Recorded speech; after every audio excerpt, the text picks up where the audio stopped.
Olá, seja bem-vindo ao canal Entre Provas e Páginas. Aqui quem fala é Daniel, analista do TCDF.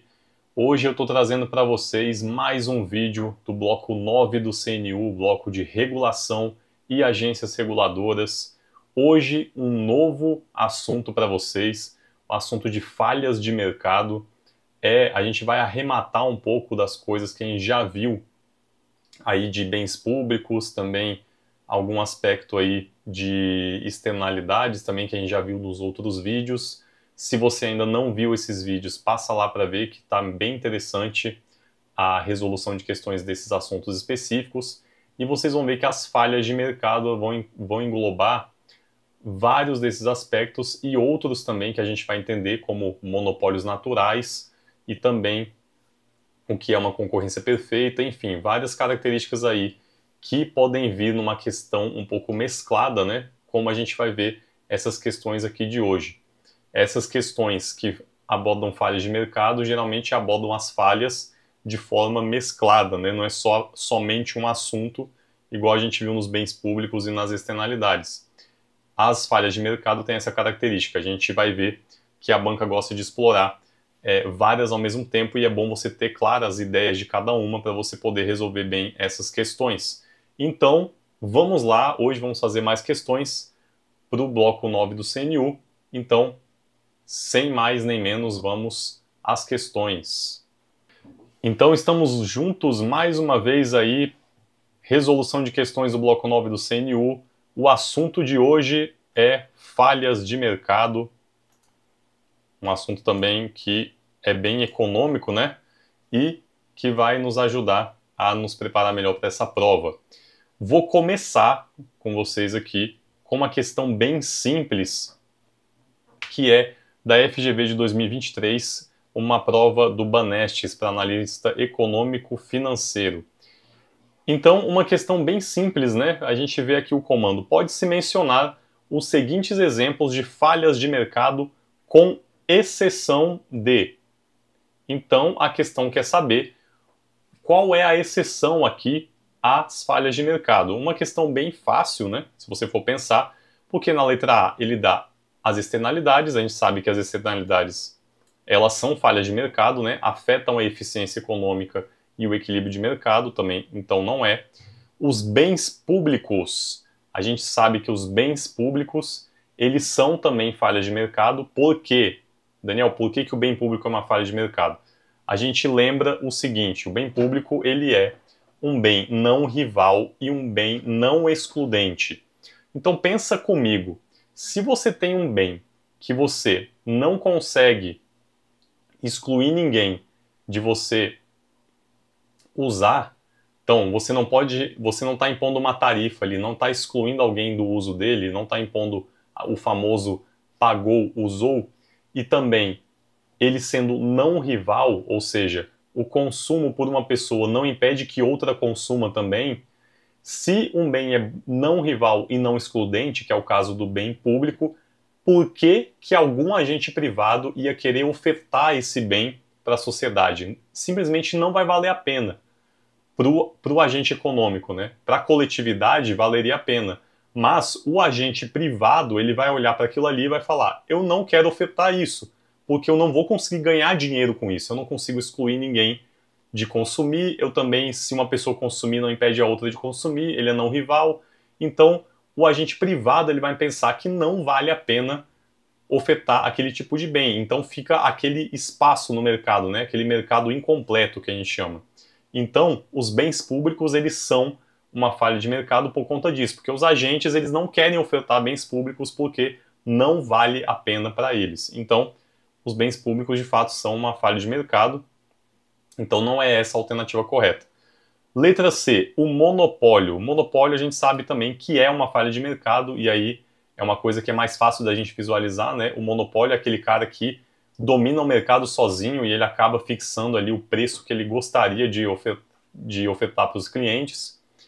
Não é um preço mais alto possível, né? Na teoria econômica não é assim, mas ele vai ofertar o preço dele ali, fixar o preço, melhor dizendo, da forma que ele achar melhor, porque ele não tem concorrência, de fato. Então, o monopólio é uma falha de mercado. A letra D fala da assimetria de informação, assimetria informacional. O que é essa assimetria informacional? É quando um agente detém mais informações do que o outro agente na hora de tomar alguma decisão econômica. E isso é uma falha de mercado. Por quê, gente? Porque um mercado em equilíbrio perfeito, né, uma concorrência perfeita, supõe que os agentes têm as mesmas informações disponíveis para tomar as decisões. No caso de assimetria de informação, isso não acontece. Então, por exemplo, alguém sabe alguma coisa sobre um produto que outra pessoa não sabe. Talvez o vendedor saiba alguma coisa do produto que o comprador não saiba. É só um exemplo para vocês entenderem o que é a assimetria informacional. É quando a pessoa não tem acesso às informações de forma completa, então ela não vai tomar, muitas vezes, a melhor decisão para ela. Então a letra D também ela é uma falha de mercado, então só restou a letra E, de fato, concorrência perfeita, que não é uma falha de mercado, porque a gente sabe que na concorrência perfeita o mercado está em equilíbrio e em eficiência. Os agentes eles estão tomando a melhor decisão para eles, tanto produtores como consumidores, o mercado está em equilíbrio e os excedentes dos consumidores, né, o bem-estar do consumidor está no nível máximo e o bem-estar do produtor também está no nível máximo. A concorrência perfeita, ela não é uma falha de mercado, e aqui eu trouxe essa questão, o gabarito de fato é a letra E, eu trouxe essa questão para mostrar para vocês uma listagem. Aqui está praticamente tudo que existe sobre falhas de mercado, né? A gente sabe que externalidades, bens públicos, monopólio, assimetria de informação são falhas de mercado. Eu incluiria aí também o oligopólio, que é quando poucas empresas dominam um mercado. E a gente sabe que o oligopólio também é uma falha de mercado. Então tenham um pouco isso em mente. Concorrência perfeita é o mercado em eficiência total, é eficiência econômica, e o que foge disso é falha de mercado. Então, todas essas alternativas aí, da A até a D, elas fazem com que a gente tenha uma falha de mercado. Por que chama de falha de mercado? Porque a situação poderia estar melhor, né? E, no caso da concorrência perfeita, todos os agentes e produtores estão em equilíbrio, né, nas suas decisões, estão maximizando o seu bem-estar, e aí a gente não pode melhorar a situação de ninguém sem piorar a de outra. É a famosa eficiência de Pareto. Na concorrência perfeita, o mercado está em Pareto eficiência. O que é isso, Daniel? Eficiência no sentido de Pareto é quando você não consegue melhorar a situação de um agente sem piorar a do outro. Então, na concorrência perfeita, o mercado está em equilíbrio de Pareto, e isso faz com que os agentes estejam com a melhor situação possível para eles. Em todas essas alternativas aqui, na externalidade, no bem público, no monopólio, na assimetria de informação, todas essas situações causam ineficiência, ou seja, poderia estar melhor. É isso que eu quero dizer. Claro que aqui vocês não são economistas, né? Vocês estão estudando para um cargo de nível médio, mas por acaso, se aparecer essa definição de Pareto eficiência na questão ou em alguma outra hora da prova, vocês têm que saber isso. Pareto eficiência é quando você não consegue mudar a situação de um agente sem piorar a do outro. Os dois estão no máximo de bem-estar possível, e isso ocorre na concorrência perfeita. E assim, não é uma falha de mercado. Letra E é o nosso gabarito dessa questão. Então, uma boa questão inicial para a gente começar a ver essa questão das falhas de mercado, e eu trouxe aqui esta questão da FGV 2022, questão do TCE Tocantins, que é para auditor de controle externo da área de administração, mas é uma questão que aborda uma coisa interessante sobre falha de mercado. E aqui eu vou dar uma dica para vocês para começar a decifrar do que ele está falando. Tem aquele textão clássico da FGV, né? As ações empreendidas pela administração pública muitas vezes são justificadas pelo exercício da função estabilizadora, sendo que algumas delas podem ser revistas em processos de reforma do Estado. Até aqui, um blá blá blá genérico, né? Por exemplo, aí a gente começa a entender. Uma empresa pública pode atuar em processo produtivo caracterizado por retornos crescentes de escala, cuja necessidade de investimento de capital é elevada, como mineração ou saneamento básico.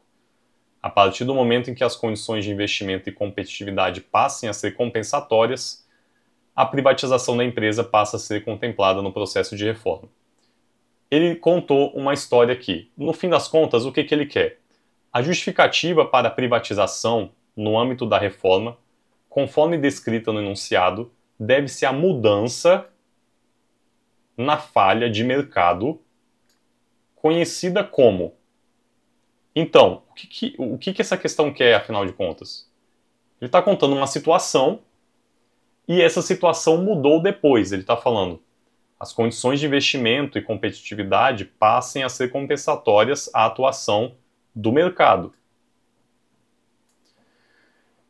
Depois dessa mudança, dessa situação, quando passa a ser compensatório para a atuação do mercado, a privatização da empresa começa a ser contemplada. Ou seja, antes existia uma falha de mercado, depois não existia mais. Qual é a falha de mercado? É isso que ele quer nessa questão. Ele quer saber qual era a falha de mercado que existia antes de se pensar nessa privatização da empresa. Qual era a falha de mercado?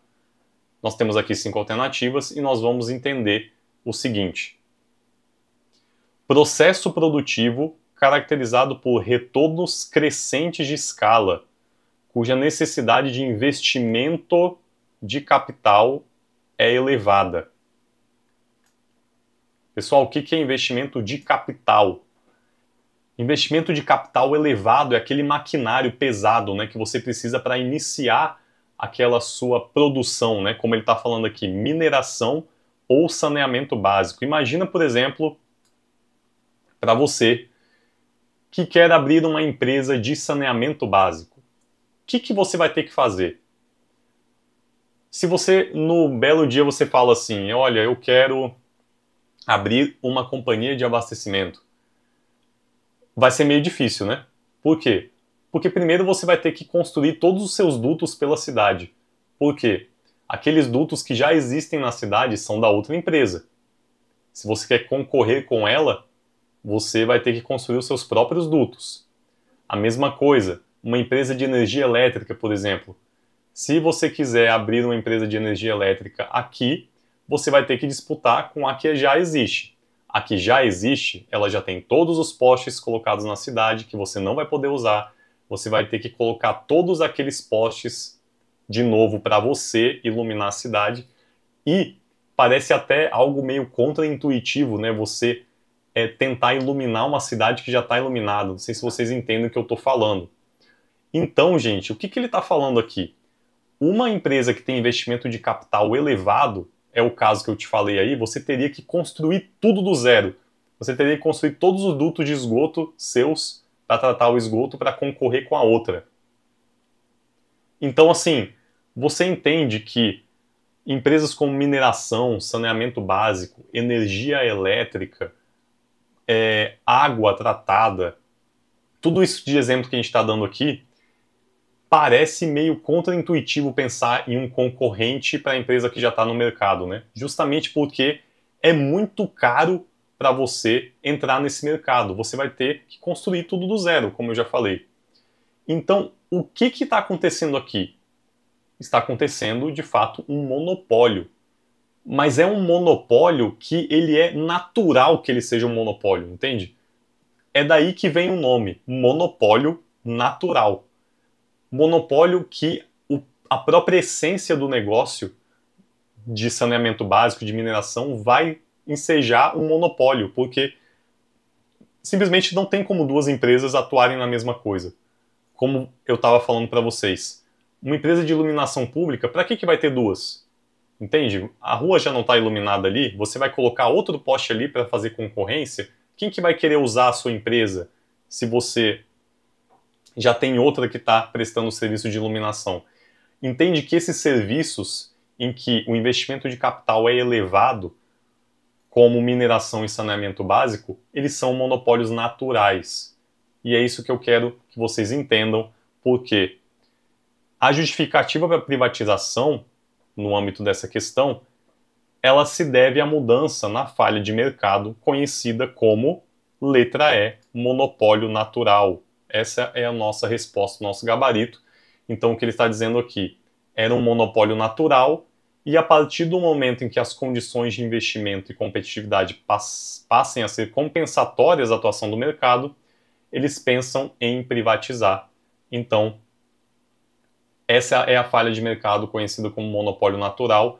O investimento inicial para começar aquele serviço era muito caro, o governo foi lá, fez aquele investimento, porque só o governo que tem aquele dinheiro, e conforme o monopólio, a falha de mercado vai mudando,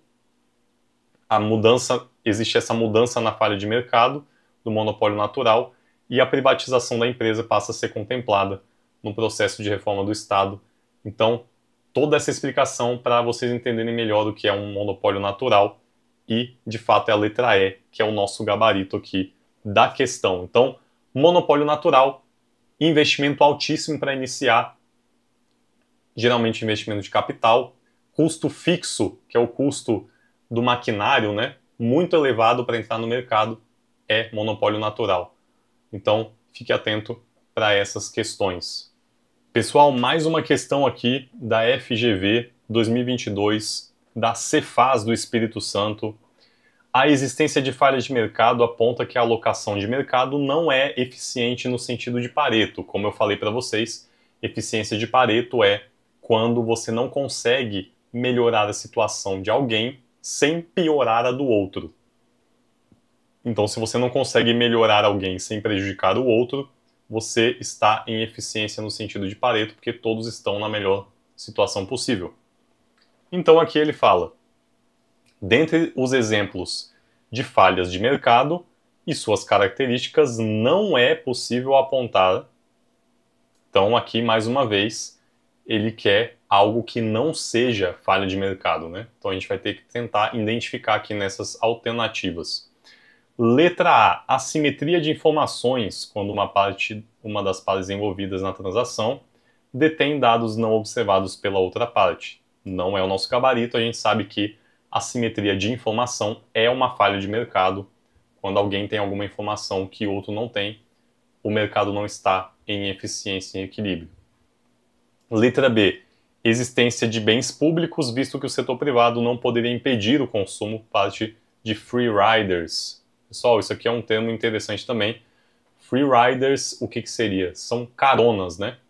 Então, o que ele está falando aqui? A existência de bens públicos não é uma falha de mercado, a gente sabe que é uma falha de mercado, né? Justamente por aquele problema de o setor privado ele não quer ofertar bens públicos porque justamente não tem como você impedir de outra pessoa utilizá-lo, não tem como excluir alguém do uso. E também a não rivalidade no consumo faz com que o consumo por uma pessoa não impeça o consumo pela outra. E é aqui que entra os free riders, né, os caronas. Então, imagina só, por exemplo, você quer construir uma calçada na sua rua. E aí o pessoal fala, caramba, vamos juntar aqui um dinheiro para a gente construir essa calçada, né? A gente está andando nessa terra batida aqui, é muito ruim.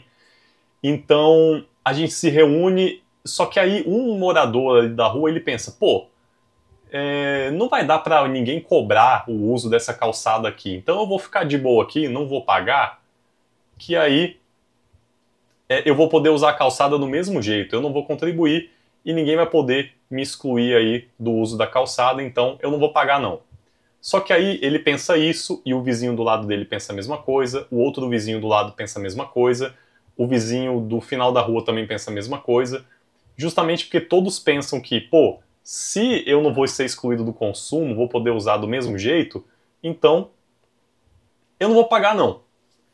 E é justamente por isso que o setor privado não oferta esses produtos, porque justamente não tem como você cobrar ninguém, né? Ele é não rival e não excludente. Então, onde é que entra aí? O governo tem que ofertar, cobrando impostos da população, esses bens públicos, senão ninguém vai querer pagar para fazer esses bens públicos. Então, de fato, a existência de bens públicos ela é uma falha de mercado, então não é esse o nosso gabarito, né? A letra B não é o gabarito. Vamos para a letra C. Externalidades negativas, quando a ação de um agente afeta negativamente outro agente. Também não é o gabarito, a gente sabe que externalidades negativas são falhas de mercado. Mais uma vez, aquele exemplo da fábrica que polui um rio, ela está afetando a decisão do outro agente, né, dos ribeirinhos, está afetando a vida deles. Então, esse mercado não está em eficiência, você poderia diminuir essa poluição, no caso, né, essa produção da empresa poluidora, para que o mercado estivesse em melhor equilíbrio. Então, não é o nosso gabarito, né, porque de fato é uma falha de mercado. Letra D, mais uma vez, aí a existência de monopólio, gerando abuso de poder de mercado e preços elevados do bem ofertado. Monopólio é muito intuitivo, né? Que a gente pensa que é uma falha de mercado, porque você só tem um produtor ali que está cobrando o preço que ele quer pelo produto. Então, de fato, é uma falha de mercado, não tem muito o que dizer, né?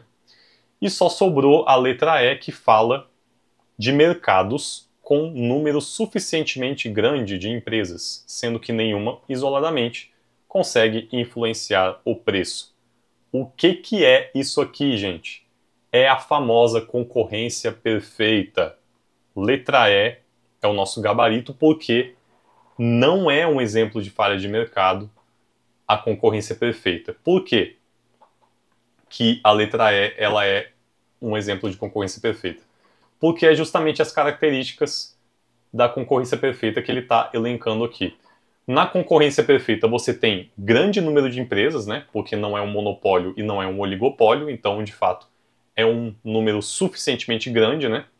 E nenhuma empresa consegue influenciar o preço do produto. Então você tem, por exemplo, o mercado de maçãs, o mercado de concorrência perfeita ali. Se todos os produtores estão vendendo o quilo de maçã a R$10, se chegar um produtor e falar assim, vou vender a 11, a concorrência perfeita diz que ninguém vai comprar desse cara. Vai todo mundo correr para quem está vendendo a maçã por R$10. Então, essa é a ideia aqui, né, da concorrência perfeita.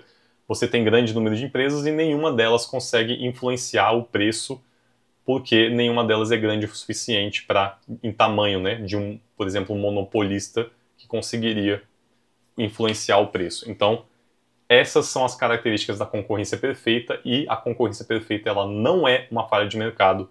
Portanto, a letra E é o gabarito da questão, e espero que tenha ajudado vocês a entender melhor. Começando a chegar no final aqui da nossa aula, né, uma aula bem interessante, cheia de conceitos que a gente precisa deixar bem elencados aqui para a prova.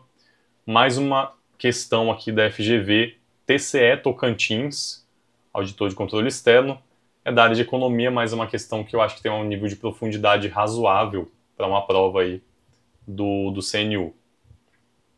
Então, aqui tem um blá blá blá de sempre, né? Uma frase, só que na verdade o que ele quer é correto afirmar que, dentre os diferentes tipos de falhas de mercado, aí a gente vai ver o que tem as alternativas aqui pra gente.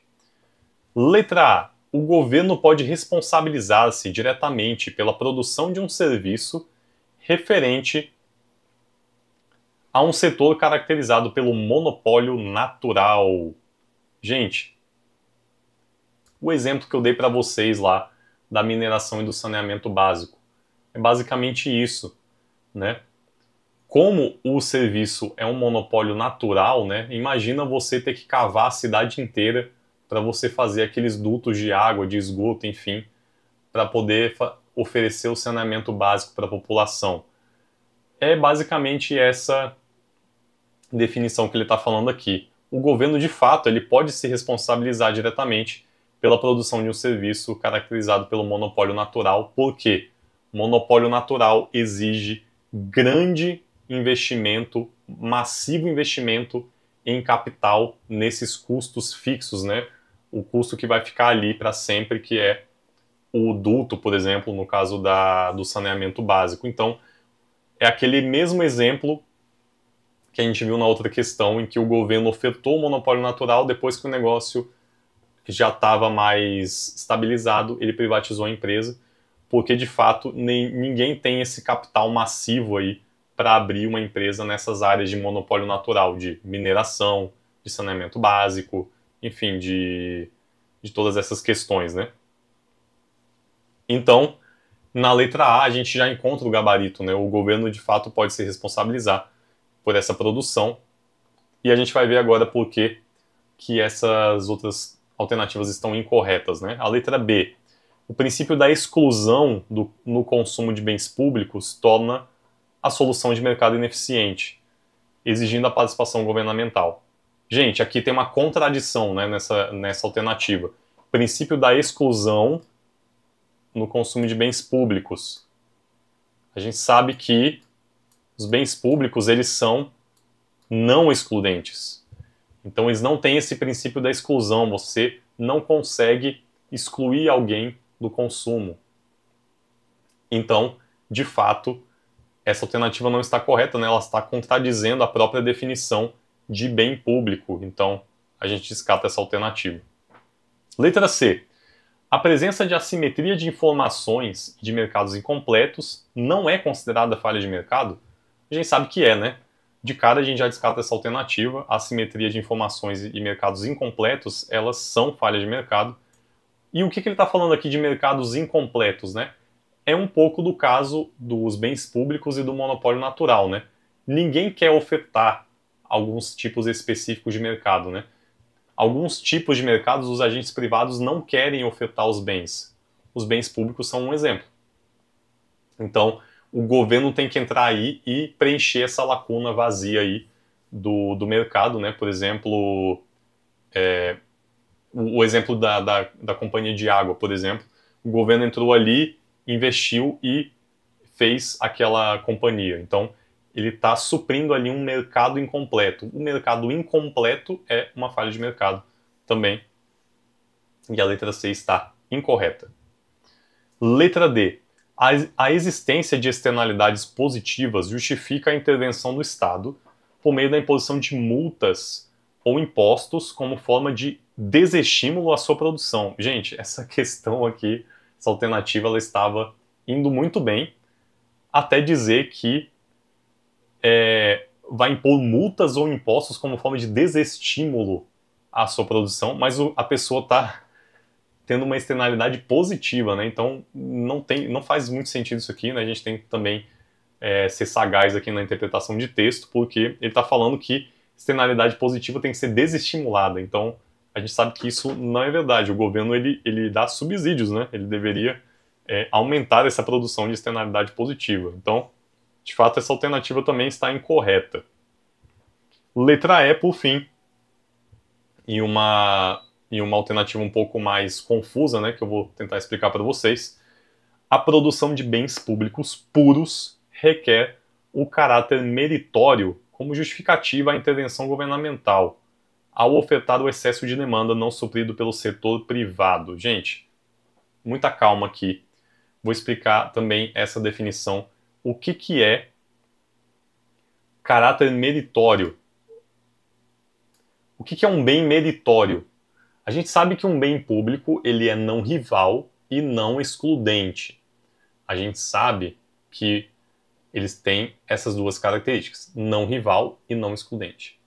O que é um bem meritório? Bem meritório é quando ele é não rival, mas ele é excludente. Como assim? Me dá um exemplo, Daniel. Por exemplo, uma universidade pública. Uma universidade pública, você tem um vestibular para você entrar. Então, não é todo mundo que consegue entrar na universidade pública, não é mesmo? Então, ele é excludente. Mas eu consumir a universidade pública impede que aquele meu colega de sala de aula consuma também? Não. Então, é um bem não rival. Então, a gente percebe aqui que ele está misturando conceitos. E ele está misturando conceitos, mais uma vez, com a intenção de te derrubar nessa alternativa. Por quê? Ele fala produção de bens públicos puros, bem público puro. não rival e não excludente. Requer o caráter meritório como justificativa à intervenção governamental? Não, ele está misturando.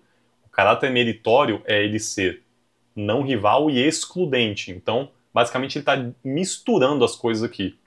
Ele está dizendo que os bens públicos puros requerem que sejam meritórios. Não, bem público ele não é meritório. Bem meritório é uma coisa, bem público é outra.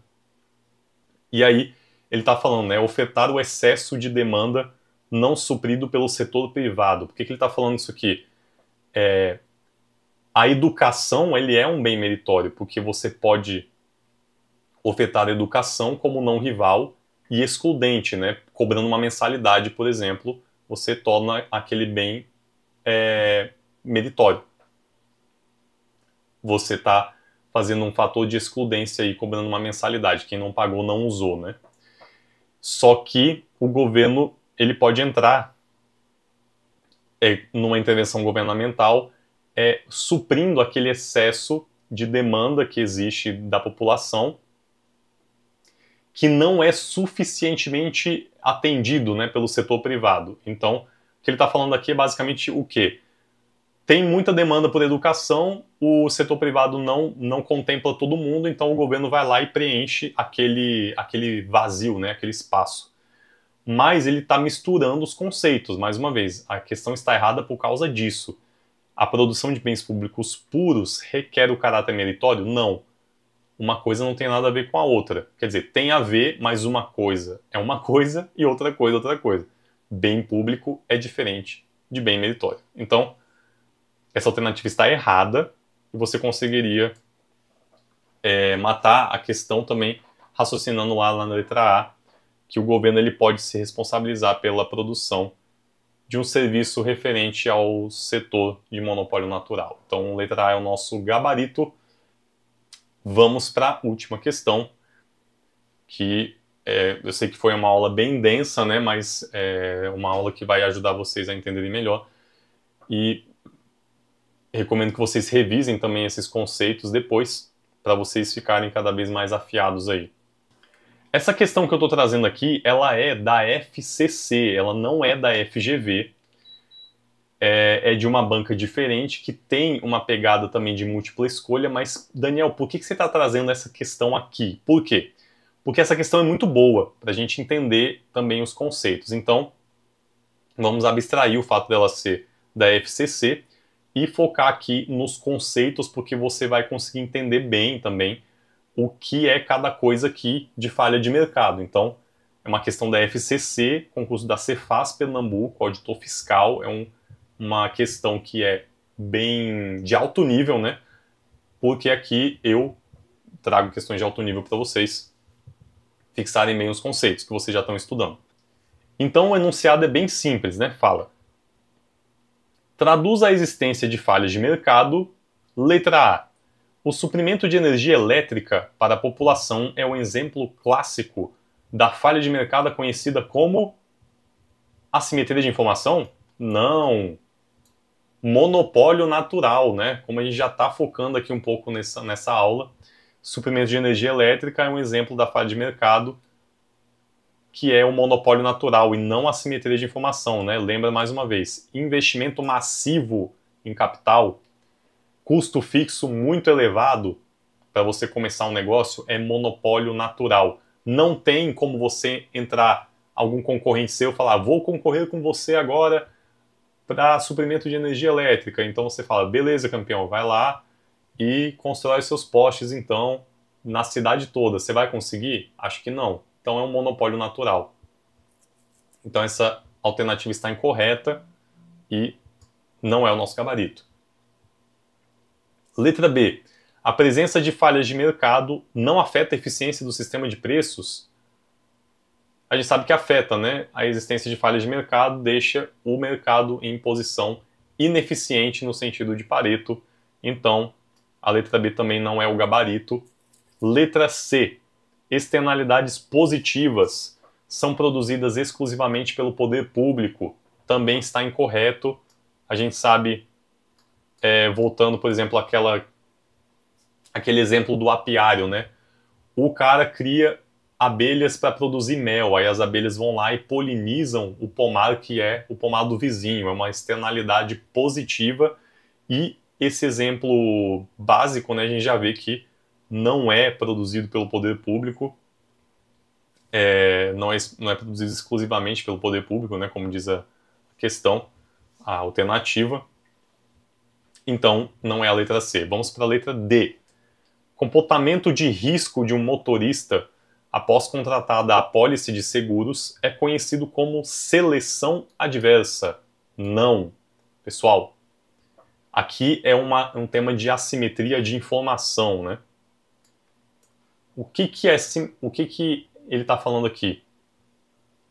Ele está falando que o comportamento de risco de um motorista, quando ele contrata um seguro para um carro, é conhecido como seleção adversa. Então nós temos, nas falhas de mercado de assimetria de informação, nós temos dois tipos, basicamente. Seleção adversa e risco moral. Eu estou fazendo uma simplificação aqui para vocês entenderem. Não é só isso, né?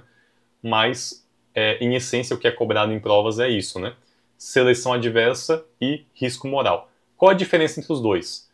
Seleção adversa é uma falha de mercado de assimetria de informação em que, antes da transação, nós não temos informações suficientes sobre o produto ou aquele que está ofertando o produto, né, sabe mais do produto do que aquele que está comprando.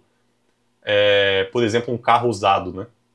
Um carro usado, muitas vezes o dono, ele tem muito mais informações sobre o veículo sobre aquele que vai comprar. Então, muitas vezes o dono se aproveita disso para vender talvez um bem que seja um pouco menos bom, né, digamos assim, do que parece ser aos olhos daquele que está comprando. Então, isso é um problema de seleção adversa. É um problema que prejudica as transações de compra, digamos assim. E isso ocorre antes do negócio. O problema do risco moral é diferente. O problema do risco moral é justamente o exemplo do seguro. O que é o risco moral? É quando você não consegue observar o comportamento do outro agente após você fazer o negócio. Então, o exemplo do seguro é o exemplo clássico. Por quê? Um cara vai lá, contrata um seguro de carro para se proteger de imprevistos, de acidentes, de incêndio, de seja lá o que for. Depois que ele contrata o seguro, ele pega o carro dele e fala assim: pô, beleza, agora que eu tenho um seguro, eu posso andar na rua igual um vida louca, que eu tô segurado. Então não tem problema. Eu vou andar igual um louco aqui na rua com esse carro, porque eu tenho seguro e agora ninguém me segura. Entende? Esse é o problema do risco moral. A apólice, a empresa que ofertou a apólice de seguro para aquele motorista não consegue observar o comportamento dele depois que ele contratou o seguro. Então, ela não sabe se o cara vai, por exemplo, ter esse tipo de comportamento que aumenta o risco dela pagar uma indenização para ele, né? Então, no caso, a apólice de seguro, a seguradora, né, que ofertou a apólice de seguro está sendo prejudicada nessa transação aí. E isso que eu estou falando para vocês é um problema de risco moral. O risco moral é só você pensar na moralidade do cara depois do negócio. Então, por isso que essa alternativa aqui ela está incorreta. O comportamento do risco do motorista ele é conhecido como risco moral e não seleção adversa, porque o risco moral ocorre após o negócio. A seleção adversa ela ocorre antes da transação, prejudicando ali a compra e a venda. Basicamente, o que tem de informação assimétrica é isso. Futuramente quero trazer também um vídeo sobre informação assimétrica para vocês, apesar de ter poucas questões da FGV, muito poucas mesmo. Sobre isso, eu trouxe para vocês aqui nesse vídeo um pouco dessa definição também. Só sobrou a letra E, né? Depois dessa longa explicação aqui. Na presença de externalidades negativas, um imposto pode alinhar o benefício marginal privado ao custo marginal social, e a gente sabe que isso é verdade, a letra E está correta. Quando alguém está poluindo o rio, o governo pode ir lá e aplicar um imposto para tentar igualar o custo ao benefício social e o benefício privado ao custo social. Então, tentar desincentivar a fábrica a ficar poluindo ali, vai fazer com que ela produza menos e polua menos para igualar aquele custo-benefício ali daquela produção e aí diminuir um pouco a externalidade para deixar a alocação eficiente. Então, letra E, nosso gabarito, né?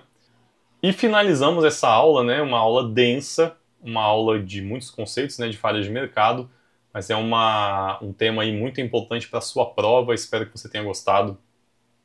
E fiquem ligados que a intenção é trazer mais conteúdos desses, seja dos aspectos econômicos ou regulatórios. Espero que vocês estejam gostando e esteja ajudando vocês a estudarem para esse bloco 9. Bons estudos, pessoal! A gente se encontra no próximo vídeo. Um abraço, até mais!